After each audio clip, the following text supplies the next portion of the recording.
Assalamualaikum, good morning, selamat pagi, topi kuning menarik hati. Semoga harimu menyenangkan dan akal pikiranmu jernih selalu. Hari ini Mbah akan bahas saham BRI Syariah episode kedua. Nah, BRI Syariah atau BRIS untuk target swing beberapa hari lalu telah tercapai, yaitu di 505. Sebenarnya apa sih yang bisa mendorong BRI Syariah itu mencapai harga itu? Yaitu adanya konversi bank-bank konvensional yang ada di Aceh untuk menjadi bank BRI Syariah. Nah, dengan adanya konversi bank konvensional karena aturan syariat Islam yang ada di Aceh, tentu bank BRI Syariah nanti akan menjadi sangat kuat. Kenapa begitu? Karena segmen pasarnya adalah dari retail atau dari BRI. Kemudian ada pula recovery aset. Itu asetnya semakin berkualitas dan ada pula recovery-nya. Yang ketiga bisa mengembangkan bisnis retail. Kemudian segmen pasar dari BRI atau nasabah BRI tentu akan memperkuat bisnis BRIS. Nah, itu setidaknya 4 dari keempat hal tersebut bisa memperkuat dan mendorong BRIS untuk naik ke 505. Tentu ada pertimbangan-pertimbangan lain yang patut kita telaah lebih dalam bila yang kita harapkan proses dari konversi atau pengalian dari BRI konvensional menjadi BRI Syariah tidak mengalami hambatan.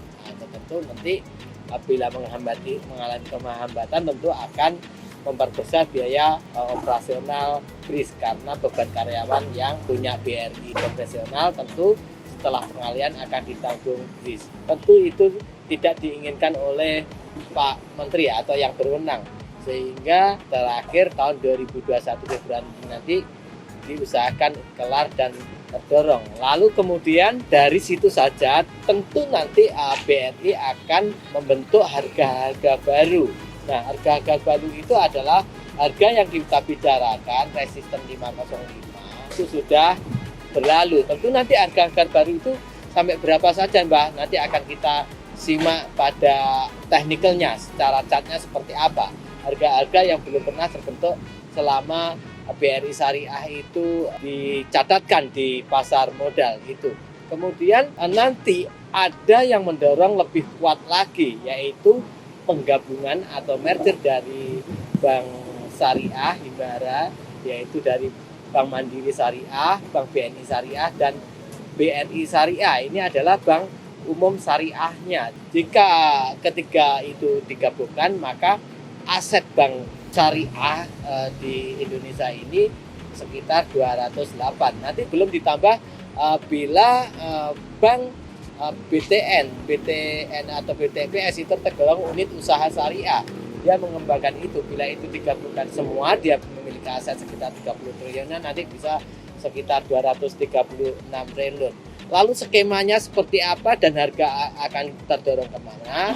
Mari kita simak lebih detail seperti di bawah ini. DPK, dana pihak ketiga, biasanya dijadikan sumber utama bank dalam menghasilkan laba. DPK yang telah disalurkan kepada debitur atau yang mengajukan kredit dicatatkan dalam aset lancar atau kredit yang diberikan.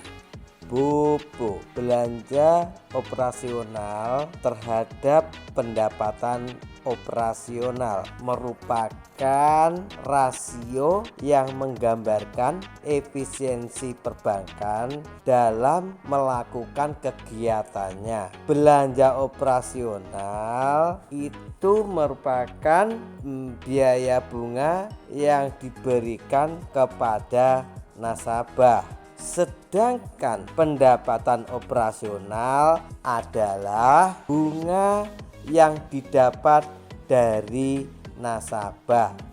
Maka semakin kecil nilai bobo artinya semakin efisien perbankan itu dalam operasi.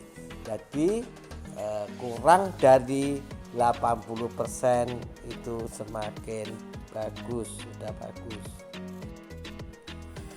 CAR, Capital Adequacy Ratio, adalah rasio kecukupan modal yang berguna untuk menampung risiko kerugian yang kemungkinan dihadapi bank. CAR menunjukkan sejauh mana bank mengandung risiko kredit, penyertaan surat berharga, tagihan yang ikut dibiayai dana nasabah masyarakat.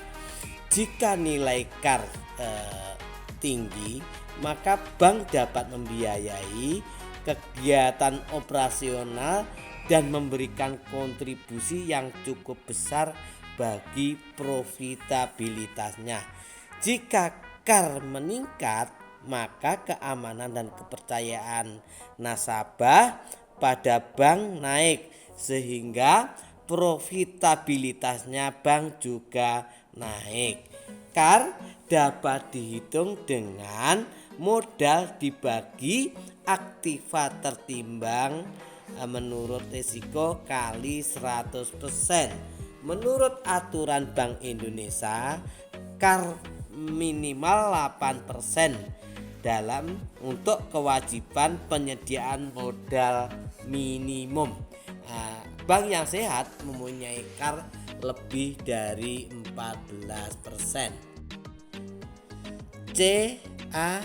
CASA, Current Account Savings Account, dana murah perbankan yang berasal dari tabungan dan giro. NPL, Non Performing Loan atau kredit bermasalah, merupakan salah satu indikator kunci untuk menilai kinerja fungsi bank. Itu maksimal 5%, dianggap NPL-nya baik jika kurang 5%. Cara menghitung rasio NPL adalah total NPL dibagi total kredit kali 100%.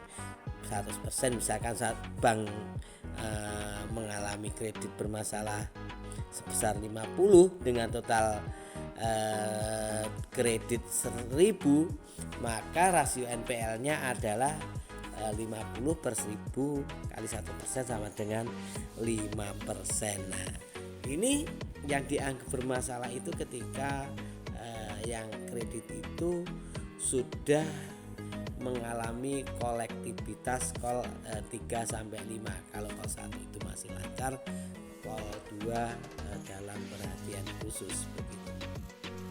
LDR, Loan to Deposit Ratio, adalah rasio antara besarnya seluruh volume kredit yang disalurkan oleh bank dengan jumlah penerimaan dana dari berbagai sumber. Nah, pengertian lain LDR ini adalah rasio keuangan perusahaan bank yang berhubungan dengan aspek likuiditas. Nah, rasio yang tinggi menunjukkan bahwa bank itu meminjamkan seluruh dananya atau relatif tidak likuid. Jadi LDR itu dianggap aman sekitar 85%, atau kita toleransinya sampai 100% lah begitu. Tapi pemerintah mempunyai aturan 110%. NIM, Net Interest Margin, atau rasio yang digunakan untuk menganalisis seberapa besar pendapatan bunga bersih dibandingkan dengan aset produktif. Nah, NIM sama dengan pendapatan bunga dibagi aktiva produktif. Nah, yang dimaksud dengan pendapatan bunga bersih itu adalah pendapat bunga setelah dikurangi dengan beban pokok. Sedangkan aset produktif adalah aset yang mampu menghasilkan bunga tersebut. Atau net bearing asset. Aset yang mampu menghasilkan pendapatan bunga adalah aset-aset yang disalurkan kembali ke dalam bentuk kredit, diberikan surat berharga, obligasi, terus penempatan dana antar bank sehingga bisa menghasilkan pendapatan. Contohnya begini, perusahaan memiliki aset total 200 miliar. Dari aset total itu sebesar 100 miliar disalurkan kembali sehingga dapat menghasilkan bunga. Maka nilai aset sebesar 100 miliar inilah yang disebut dengan aset produktif. Dengan dikonversikannya semua bank BRI konvensional di Aceh menjadi bank BRI Syariah karena adanya kanun atau aturan syariah Islam yang mengharuskan semua bank konvensional di Aceh itu berubah menjadi bank BRI Syariah. Maka dari BRI Syariah itu akan memiliki 4 pilar pertumbuhan, yaitu warisan dari BRI konvensional. Maka satu akan memimpin segmen pasar retail, kemudian kedua bisa memanfaatkan nasabah komersial BRI, ketiga akan mengembangkan bisnis retailnya di mikro yang berbasis digital, kemudian keempat kualitas peningkatan aset dari BRIS, dapat aset dari BRI tadi dan recovery. Nah, hal ini akan dibarengi oleh 6 fondasi yang akan dimiliki BRI Syariah. Yang pertama adalah kasanya, CASA-nya, yaitu dana murah, juga yang biasa disebut dengan current account, saving account.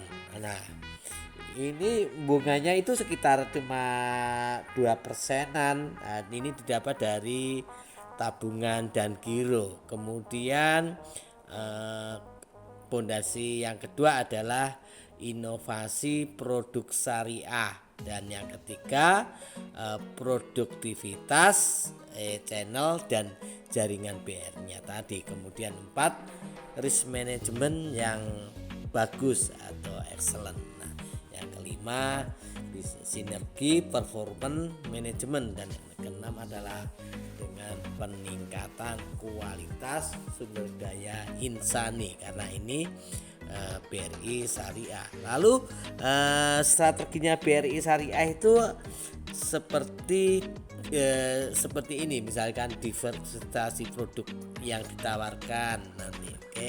Oke, pertama itu akan terjadi efisiensi operasional, kemudian dia akan menerapkan keterlibatan pelanggannya, dan keempat juga akan melakukan pelayanan dan aksesibilitas pelanggan yang bagus. Dan yang kelima, dengan meningkatkan mutu dari sumber daya insani. Dengan terjadinya konversi BRI konvensional di Aceh menjadi BRI Syariah, maka potensi portfolio BIS, jumlah rekening nasabah akan bertambah menjadi 2,8 juta lebih. Kemudian begitu pula untuk pembiayaannya, nanti akan ada tambahan sekitar 11 triliun lebih, dan dana pihak ketiga itu atau DPK-nya bisa dapat tambah sekitar 8 triliun lebih. Itu yang terjadi nanti. Nah, kalau kita melihat market share bank syariah itu sekarang sudah tembus di angka 6% lebih, atau dengan aset senilai 521 triliun itu sekarang yang terjadi. Nah, bagaimana kalau suatu hari nanti menjadi kenyataan bahwa bank-bank syariah umum BUMN itu di merger, yaitu ketika bank Himbara Syariah atau ini di merger, maka asetnya akan semakin gede. Misalkan yang di merger benar yang terbesar adalah Bank Mandiri Syariah, itu asetnya sekitar 114 triliun,7. Kemudian bila digabungkan dengan BNI Syariah yang mempunyai aset 51 triliun dan BRI Syariah yang mempunyai aset 42 triliun, maka itu kalau dijadikan satu di merger akan menjadi sekitar 208 triliun. Itu yang terjadi atau bila merger bank-bank syariah menjadi kenyataan. Tentu nanti akan menjadi bank buku 4 itu. Nah, bagaimana bila itu untuk BTN atau yang mempunyai unit usaha syariah, yaitu BTPS-nya juga digabungkan sekalian, maka akan aset dari bank syariah ini milik badan usaha milik negara ini akan menjadi 236 triliun. Ini menjadi kekuatan yang luar biasa. Kalau itu sudah merger, tentu angka dengan nama misalkan ya, karena yang sudah listing di BI adalah BRIS, maka angka harga segitu menjadi murah sekali. BRIS ini kalau teman-teman sudah punya, ya tinggal seleranya aja. Kalau seleranya itu waktu masih di harga 200-an, Mbah canangkan di 505 adalah target untuk swing trade. Kalau teman-teman seleranya jual, ya dijual saja, nggak apa-apa. Nah, tapi kalau teman-teman yang ingin masuk baru di saham BRIS, itu kata kuncinya seperti apa? Setidaknya teman-teman harus tahu pula latar belakangnya saham ini, karena supportnya pernah terjadi di 135. Ini ketika pelaku pasar panik selling karena adanya efek pandemi COVID-19. Kemudian setelah kepanikan itu terjadi dan mulai dengan bergulirnya waktu, maka optimisme pasar itu mulai ada. Dan ketika optimisme mulai pasar itu ada, Mbah dan teman-teman mulai masuk di harga 198 sampai 202-an. Nah, itu terjadi tanggal 30 Maret. Kemudian untuk teman-teman yang ingin sell santai, waktu itu Mbah punya target di 318. Nah, dan situlah teman-teman mulai sebagian besar sudah jual. Dan karena menggunakan pola cangkir waktu itu, anggapan asumsi Mbah bahwa kepatahan dari tangkai cangkir itu jatuh di angka 274 sampai 280, dan saat itulah teman-teman mulai masuk pula dan hold sampai 505. Itu menjadi target swing yang cukup lama. Nah, lalu ketika peristiwa itu sudah terjadi, lalu teman-teman yang ingin masuk dan masuknya ini baru misalkan untuk saham Bank BRI Syariah, maka triknya bagaimana? Nah, saat ini BRIS kemarin closingnya ada di 480. Ketika harga 505 sudah tersentuh, bahkan untuk yang keduanya di 515 tersentuh dan turun lagi. Nah, support yang kuat, yang Mbah anggap support kuat saat ini adalah antara 476 sampai 480. Disitulah Mbah dan teman-teman juga mulai beli lagi. Lalu kalau ingin jual cepat, nah yang semula 505 adalah menjadi target swing, sekarang menjadi target untuk jual cepat. Atau teman-teman yang fast rate telah membeli di harga 480-an kurang lebihnya sekitar itu, bisa jual di 505 sampai 540. Lalu Mbah targetnya untuk teman-teman yang ingin trading santai dan yakin akan pertumbuhan dari pertumbuhan bisnis dari Bank BRI Syariah ini, maka target santainya ada di 650.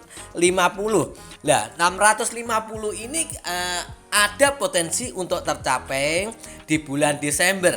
Nah, dengan bergulirnya waktu dan proses dari konversi Bank BRI konvensional menuju Bank BRI Syariah di Aceh sana, karena aturan kanun atau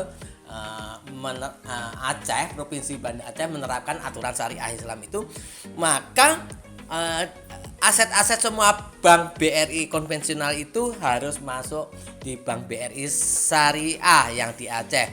Ada potensi pula di akhir Oktober itu bisa menuju ke 780. Kemudian begitu selesai trade semuanya fix, maka potensi untuk target Mbah ada di 890. Itu kemungkinan terjadi di bulan Desember. Lalu secara midterm Mbah memiliki target BRIS ada di 1369. Apalagi bila Pak Menteri BUMN mendorong Bank Syariah milik negara itu untuk merger. Nah, kemungkinan untuk merger itu potensinya juga besar dengan menggabungkan Bank Mandiri Syariah yang memiliki aset terbesar, kemudian dengan Bank BNI Syariah dan Bank Rakyat Indonesia Syariah. Nah, karena yang sudah listing di pasar modal adalah BRIS, maka konteks yang kita bicarakan adalah BRIS.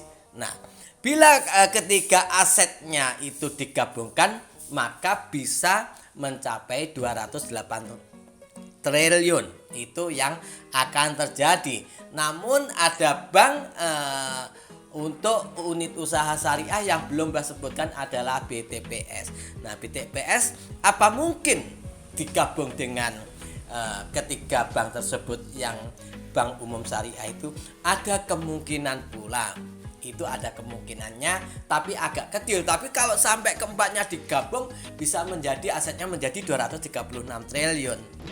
Kalau kita lihat MPM-nya nanti seperti apa, IPS-nya seperti apa, ROE-nya seperti apa, kemudian debt equity ratio-nya seperti apa. Lalu kalau secara di laporan keuangannya di perbankan, nanti kita teliti lebih detail. Singkat cerita, aset BRIS ini tumbuh sekitar 33,7% dibandingkan semester yang sama tahun lalu, yaitu menjadi 49,56 triliun. Begitu pula untuk labanya juga tumbuh 226% atau menjadi 116 miliar dibandingkan semester tahun lalu juga. Nah, begitu pula untuk dana pihak ketiga itu tumbuh sekitar 46,2% menjadi 41 triliunan. Kemudian pembiayaannya juga tumbuh 56%, itu menjadi 37,44 triliun. Artinya memang dari segi bisnisnya BRIS mengalami pertumbuhan yang baik. Salam, saya Mbah Iso Trikuan. Semoga hari-hari berkah.